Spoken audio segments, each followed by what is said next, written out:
I don't regret anything.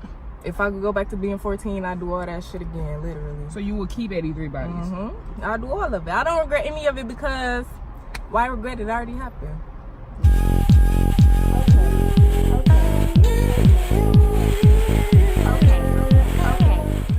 The Jezebel, a word throughout history that has applied to many different folklore. Originating from the Bible, the name Jezebel went through a number of meanings, as many do. Once being associated with false prophets, Jezebel is now a culturally modern term for a fallen or lost woman, a temptress, femme fatale, man-eater, tramp, and the list goes on. The Jezebel label began becoming popular with black women back during slavery, where they would label us as easy and hypersexual women who may seduce one with their enlarged hips, lips, and breasts. That's right. Our natural phenotypes have gotten us labeled as in the most subtle term, While I could deep dive so much more into the meaning of Jezebel and its association with the average black woman, I won't. Maybe a video for another day though. As a brief overview, you just need an understanding of how the Jezebel stereotype still lives on till this day, and how it's manifested itself onto some of us.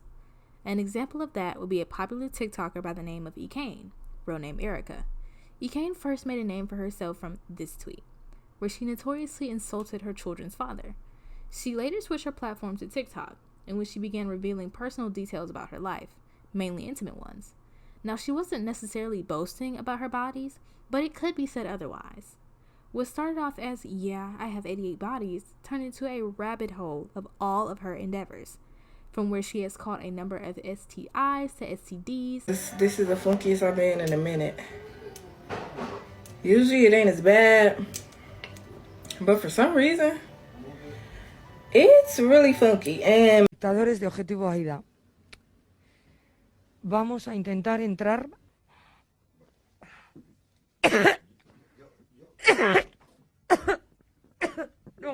No puedo.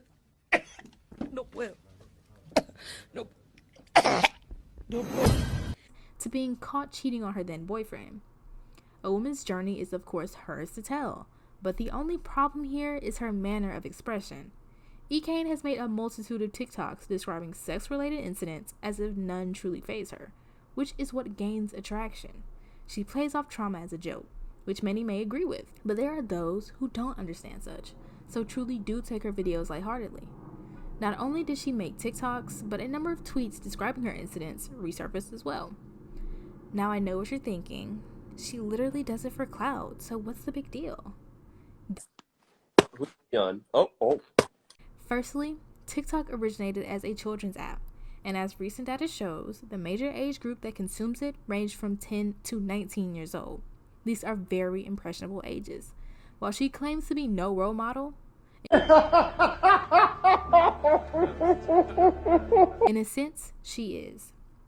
Any elementary, middle, to high schooler can watch her and think, well, she's pretty, so it shouldn't really matter, or even want to follow in her footsteps. Anyone with a large platform like hers can leave a lasting impression or become an influence. Secondly, it's no longer about other children watching Ekane, but instead her own. Erica has 2 children, a beautiful young son and daughter. As everyone knows, anything you put on the internet lasts forever. So if Ekane were to tell her children, mommy was internet famous when you were younger, as they grew older, only God knows what could happen after that.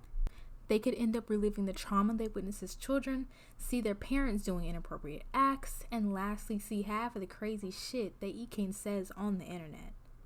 One can only hope she instills a drive for better into her children, along with herself, if they ever do see such.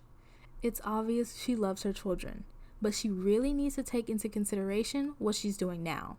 Regardless of age, example is everything. No, don't do that, Kara. Don't you do that. Don't make this my fault. It is your fault. You're I just the one want to who come home hasn't and paid have dinner. attention to me Hey, in have my 2 wife months. say, hello, how's your day? While watching a few of her lives, Ekane tells throughout the arguments that Chris has been to jail numerous times, presumably a few due to domestic violence. Regardless of the threats, violence, and harassment she visibly endures, Chris is never far from her. Now, as black women, we're especially aware of the requirement of being the backbone of the entire family. And in this jaded society, we are steadily told to stay strong. Don't ever let them see you sweat. Protect your man no matter what, along with your family. And most importantly, fight the resistance. So, any explanations on how one can do this while simultaneously being abused? The question is, how may one carry all those roles, but within they are the complete opposite of okay? At this point, I'm ready to die. Look how you act. I know You deserve to die. I know I do. You deserve to be dead. I know I do. That's why I'm waiting on you to do it. Why would I do it? Cause you're crazy. Your mama. Bitch, you the crazy one. Your own mama. You're the crazy one. When you're getting abused, what can you do? Can you call the police? Defend yourself? Okay, how about both? I got a PPO, personal protection order. Literally got that shit when I was pregnant with my son because he was beating my ass when I was pregnant. Because he was beating my ass when I was pregnant. Liar. Bro, if that's the case, What about when the police see you both battered? There is now a question of whom is the victim or the perpetrator. And when there's nothing being done and it ends up a cycle, to them, your depression is no longer such. It is now anger. So you're no longer the victim. And there's no savior nor change. This can be determined in the case of Erica's rocky relationship with the father of her children. At this rate, how will you know when it's time to seek help? The police can only do so much. And as Ekane has said, they should know her by now. They're used to this routine. Essentially, this cycle of abuse.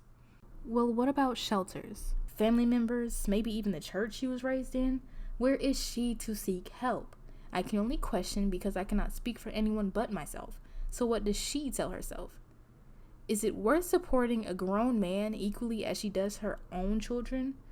And possibly at the cost of her life? Mind you, a good chunk of the lives she is seen arguing with Chris in, Ekane's children can also be heard in the background. That means she's saying vulgar things in front of the children, while Chris exchanges this same energy. Give you something to cry about in front of my son. I'm finna give my son something to cry about. Right, because he used to my son seeing him beat my ass. That's why he said that. Bro, shut up, bro. I gotta talk to you. Now you exposed yourself. I have to. You may be wondering that since they're relatively pretty young, they won't be able to remember any of it. Well, let me turn into Dr. Phil for a moment. As you develop, one of the brain's main jobs is, of course, to store memories. Regardless of how young they are, they grow with those impressionable aged memories. So what they experience now can be described as the building blocks for their entire lives, despite not having conscious memory of it. Anything that got to do with social media, bitch, you shut the fuck up because you don't get paid for it. Bitch, you been trying to get clout off me. Trying to get paid for it. Talking about DM for promo. Bitch, you got 10,000 followers. Shut your bum ass up. It's Sunday, man. All The this fuck? cursing. Fuck is wrong with niggas? That's the tip I woke up on, though. No, the tip you woke on up is, oh, you won't let me drive your car to work? Oh, let me yell and you point in your face and beat your ass. That was your motherfucking lie. That was your motherfucking thing. What their children witness now may negatively impact them in the near future. Always be mindful of what you do or say around children, especially the little ones, because their brains are pretty much like sponges. My little daddy 19, am I a predator? So basically, the world's #1 hot girl went so far as to revealing that at one point, well specifically when she was 17 turning 18, that she slept with a 13-year-old boy. Ekane claims that the boy, along with people close around him, lied about his age. But let's stop and think logically for a second. As a soon-to-be adult, when you see someone that small and you begin questioning their age, something should definitely be a red flag for you. As much as I wish it stopped there, tragically, it doesn't. Some years later, when she was 19, she posted this. Now, as of 2020, she posted a number of tweets referencing the situation. The worst one of all being where she in detail describes the sexual encounter. She deserves nothing. You deserve nothing else. Regardless of how much evidence there is against Ekane, people, more so her fans, tend to disregard how self-incriminating she is. What she's putting out, like these tweets for example, shouldn't be haha funny relatable content. These are quite concerning, in which she has no regard for how serious the extent of the situation is. You know what's crazy? Y'all really tried to cancel a bitch who coochie stink. Y'all not embarrassed? You not embarrassed? Well, sweetheart, the results are in. Even during early 2020 when Ekane first hit the scene, I thought she was funny myself. but to a degree. As time passed though, I began to become more and more weirded out to the point where I just genuinely had enough. The whole Predator fiasco threw me for an immense loop, and for people to just throw it under the bridge was crazy to me. Listening to her lives and knowing what her genuine plan was for life. That's what I want. I want to be a high school teacher, y'all. Yeah, no. I could never truly wrap my head around why the fact of a young woman gaining a mass amount of bodies at such a young age was comedy, but somehow she made it so. What originally started as some weird key about trauma turned into a shit show of lives displaying her day to day. Chris being the worst part of all this, honestly. Please imagine all of the research I had to put into this video. I honestly didn't even want to put it out due to some of the shit I witnessed. For example, Ekane's early tweets of her describing her relationship with Chris or posting the aftermath of their fights were just downright disgusting.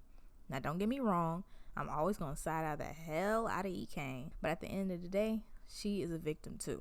It's hard as hell to be young with no conscious thought while simultaneously having 2 kids. So let's be mindful of the decisions that we make. Thank you, bitches.